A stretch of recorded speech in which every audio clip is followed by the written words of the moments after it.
நேரா ஷூட்டிங்ல இருந்து வருவாராம், வந்து ஆட்சியை பிடிப்பாராம். அது எப்படி இவராலே முடியும்? அவராலே முடியல, இவராலே முடியல, அவருக்கு அத்தனை வருஷம் ஆச்சு, இவராலே எப்படி முடியும்ட்டு ஒரு பக்கம். இன்னொரு பக்கம் கூட்டம்லாம் ஓகே தான், அது எப்படி ஓட்டா மாறும் அப்படின்றது இன்னொரு பக்கம். இப்படி கதை, திரைக்கதை, வசனம், இயக்கம், பாடல்கள்,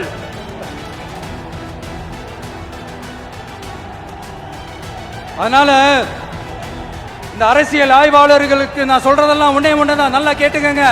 இந்த விஜய் ஏதோ இந்த பல லட்சம் பேர் கூடுற கூட்டத்தில் மட்டுமே இருக்கிறாரு அப்படின்னு மட்டும் தப்பு கணக்கு போட்டாதீங்க.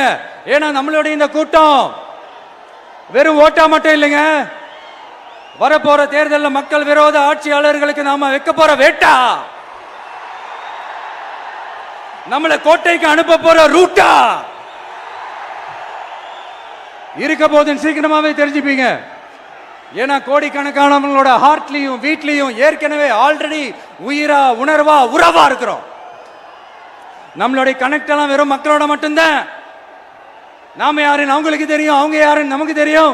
நாமளும் நம்ம மக்களும் எப்படி இருக்கிறோம்னு எதிரிங்களுக்கு நல்லாவே தெரியும். இருந்தாலும் இந்த விஜய் எதுக்குப்பா வந்திருக்கிறாரு, இவர் என்ன புதுசா என்ன திட்டம்லாம் சொல்லிட்டாரு அப்படின்னு வேற நிறைய கேள்விகள். இந்த சொல்றேன் தெரிஞ்சுக்கங்க. பெண் குழந்தைகள், பெண்கள் மற்றும் வயசானவங்களோட பாதுகாப்புல தான் நம்ம பிரையாரிட்டியே.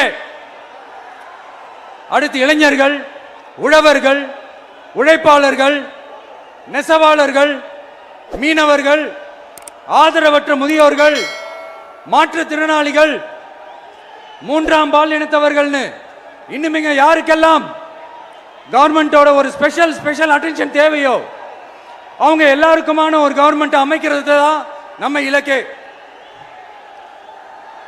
நான் ஏற்கனவே சொன்னது தான் இங்க நான் திரும்பவும் சொல்றேன். நம்மளுடைய இந்த தமிழக வெற்றி கழகம் ஏதோ அரசியல் ஆதாயத்துக்காக தொடங்கப்பட்ட கட்சியெல்லாம் கிடையாதுங்க. கொள்கை கோட்பாடுகளோடு தந்தை பெரியார், பெருந்தலைவர் காமராஜர், அண்ணல் அம்பேத்கர், வீரமங்க வேலு நாச்சியார், மக்கள் சேவகர் அஞ்சலை அம்மாள், நம்மளுடைய 5 கொள்கை தலைவர்களோட வழிகாட்டுதல்களோடு தொடங்கப்பட்ட கட்சி. நம்ம ஸ்டாண்ட்ல நாம எப்பவுமே ஸ்ட்ராங்கா தாங்க இருக்கிறோம். அதுல எந்த மாற்றத்துக்கோ எந்த சமரசத்துக்கோ துளி கூட இடமில்லை. நம்மளுடைய ஒரே கொள்கை எதிரி பாஜக தான். நம்மளுடைய ஒரே அரசியல் எதிரி திமுக தான். எப்படி? நம்மளுடைய ஒரே கொள்கை எதிரி, நம்மளுடைய ஒரே அரசியல் எதிரி